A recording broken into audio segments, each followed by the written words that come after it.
På Kunsthøjskolens hjemmeside kan man læse følgende. Kunsthøjskolens hovedbygning er en gammel stråtækt møllegård fra 1779. Skolen ligger et af de skønneste steder i landet, med mindre end 3 km til stranden. Natten er mørk, der er højt til himlen, og aldrig har du set så mange stjerner.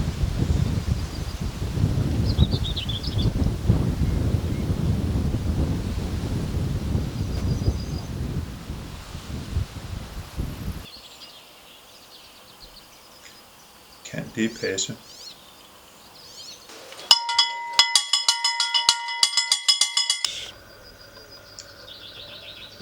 Vi prøver at snakke med Michael Rold, som har gået på højskolen i 8 måneder. Han er 22 år gammel og går på Malmø Kunstakademi. Hvordan kan det være, at Michael startede på Ærø Kunsthøjskole? Altså, jeg havde virkelig meget lyst til at gøre noget kunst. Jeg havde virkelig meget lyst til at lære noget kunst. Altså, jeg snakkede med nogle kunstner omkring, hvad det lød, man kunne gøre. Så hørte jeg om skolen for ham. Så tænkte jeg, jamen det lyder sgu godt.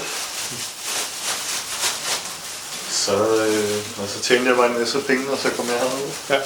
Ja, altså, jeg har aldrig nogensinde lavet så mange værker i mit liv. Det er sådan lidt koncentrationslejr. Fordi at man føler, at man skal lave et værk hver evig uge. Så altså, det er vanvittigt. Men det er pissegodt. Har du et eller andet forhold til højskole-tingene? Altså, det er jo ikke en højskole. Vil jeg først lige strække ud. Det er en forberedende skole.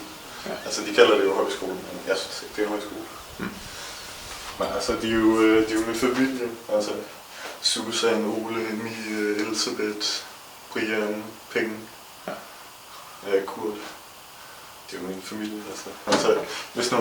Hvis man skulle præge én ting ud, og det bare skulle være én ting, så var det, at i stedet for så have 1 eller 2 eller 3 undervisere, så i løbet af et år, så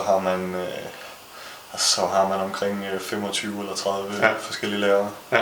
Og det gør så, at man bliver konstant motiveret til at gøre mere, presse sig selv. Man får ikke ét input, man får alle mulige forskellige inputs. Ja. Man får snakket rigtig mange gange om sine ting. Fordi at man skal jo selvfølgelig forklare det til hver eneste person, hver eneste uge. Ja. Altså det er den ting, jeg vil sige, der er mest unik ved at gå på langt hold. Ja.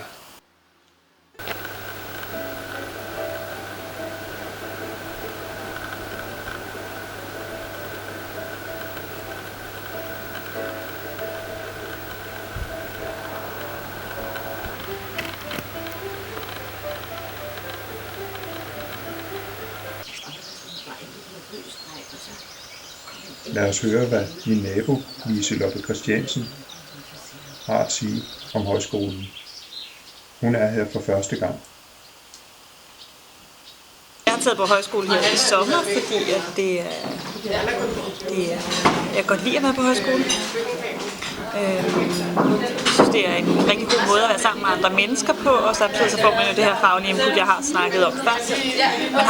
Så laver man også noget sammen, kan man sige. Men også, man lærer også noget. Og gerne noget andet, end det man normalt beskæftiger sig med. Når nu vi har sommer i 2 måneder i Danmark, så kan jeg faktisk godt lide at være hjemme i sommerferien i Danmark. Og så hvis jeg skal rejse, så tage ud på andre tider af året. Så det er en god måde at være hjemme i Danmark i sommeren, og en god måde at komme ud af byen på. Og der er Ærø Kunsthøjskole jo, det ligger jo et fantastisk sted, og det er jo en fantastisk natur.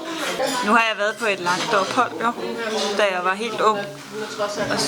Og selvfølgelig, så, fordi jeg var der, så har jeg fået så har jeg et andet billede af højskoler, end man bare får, når man er på sommerkursus.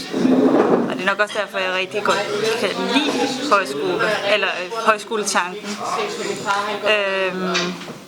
Jeg kan godt lide det der med, at man møder en masse mennesker, som man normalt ikke vil møde, og som man ikke vil have noget sammen med, og ikke vil investere noget særligt i, som man jo gør, når man så er tvunget til at være sammen 14 dage, eller 10 måneder, eller hvor lang tid man nu er på et højskoleophold.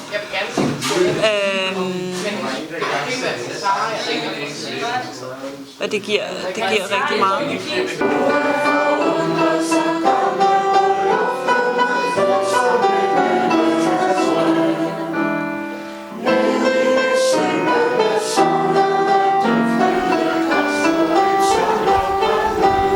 Niels Roth var her første gang for 18-19 år siden. Det var et udslag af en tilfældighed, fordi jeg havde været på en anden højskole over i Aarhusområdet, hvor vi havde været på noget kunsthold i noget tid. Så blev jeg enig med en kammerat om, at vi skulle tage på rigtig kunsthøjskole. Og så var det godt at tage på en ø, fordi så var vi sikre på, at vi ikke stak af og kom tilbage til virkeligheden. Men det blev en sjov højskole, og dengang var Ole Hartvig der også. Og meget hurtigt fik man jo et forhold til ham, fordi et godt forhold, hvor det var sjovt, og det svingede godt, fordi han var altid i godt humør og parat til et godt grin. Og det er en god måde at formidle noget viden om maleri og akvareller, hvad vi nu ellers lavede ud på. Eller som metode, ikke? At man er i godt humør og kan gå i folk med træsko på. Ja. Men så gik der et par år, så tog jeg herover igen alene. Og det var sådan en helt anden oplevelse. Der var jeg alene med 7-8 kvinder, det vil sige, der var også en mand sammen med mig i starten, men han tog hjem efter nogle få dage. Jeg gad ikke det pis. Men så skete der så meget andet i mit liv, så der gik mange år, inden jeg kom over igen 10-12 år. Og så har jeg så været de sidste 5 sommer i træk. Fordi højskolen bliver, og specielt det her sted, tror jeg, bliver en kontrast til den hverdag, jeg har normalt. Og jeg tror, at man har brug for kontraster. Hele livet er fuld af kontraster, men en gang imellem at få dem rigtig tydelige, det gør, at man, hvis det så er på den gode måde, har noget, man kan leve videre på i rigtig lang tid. Og man har også noget, i mit tilfælde her med Ærø Højskolen, at man kan se frem til. Ikke? Så man kan, når man har været her, så kan man gå og glæde sig over det et halvt års tid, og så kan man se frem til det kommende halvår, at man skal over igen. Ikke? Og så er det jo sådan en kombination af, at man får nogle input omkring kunst, og man møder nogle mennesker, som interesserer sig for det, og man kan udveksle nogle erfaringer og få en ny indsigt omkring nogle ting. Men samtidig så er det et godt pensionat, så det er et godt sted at være, fordi hvis ikke man vil male, eller hvad man nu vil, lave skulptur eller fotografere, så kan man jo bare gå og nyde at være her, fordi landskabet her omkring er så dejligt, og flinke folk, og vi går jo ikke sultne i seng, og badestranden er varieret og gode.